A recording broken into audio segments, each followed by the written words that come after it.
because right now the tourism is like one of those a species of animal that is close to being eradicated, not only in Trinidad.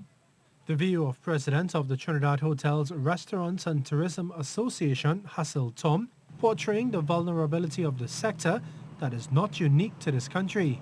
Just over $100 million was allocated to tourism in the 2019-2020 budget, just 0.2% of the national budget. And while Mr. Tom would not be opposed to a greater allocation for the sector, he says the utilization of the funds through marketing and helping tourism stakeholders weather the storm should take precedence. But he believes government's main priority should be to be accepted into the CARICOM bubble. Our first meaningful step back into encouraging persons to come into the country once the borders are open is being able to meet the criteria to be part of the CARICOM bubble.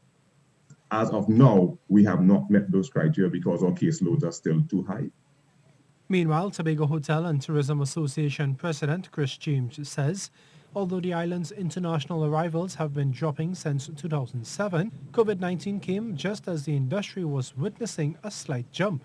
Since March, hotel occupancy rates have been near 0%, and Tobago has been depending heavily on visitors from Trinidad.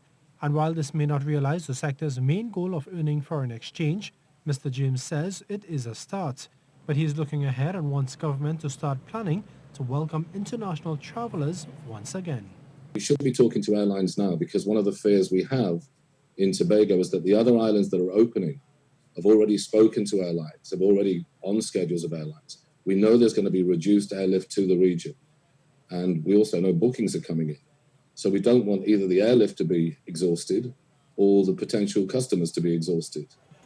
Both industry leaders also commented on the recent announcement that Carnival 2021 would be cancelled. While Mr. James believes Tobago does not benefit a great deal from Carnival festivities, Mr. Tom says it would be a major blow to the Trinidad market, but notes government did not have a choice.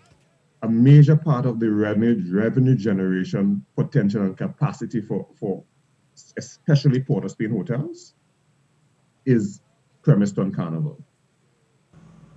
Mr. James also hailed government's $50 million investment via the Tourism Accommodation Project, which provides incentives for the upgrade of small to medium-sized properties. In a media release on Friday, Tourism Trinidad Limited's acting chief executive officer, Heidi Alert, said she believes by providing these type of investment initiatives, providers would be encouraged to improve their product in the COVID-19 era and beyond. She also announced that Tourism Trinidad has joined with over 25 tour operators in a Sweet Trinidad staycation program to revive the local tourism industry. Sunil Lalla, TTT News.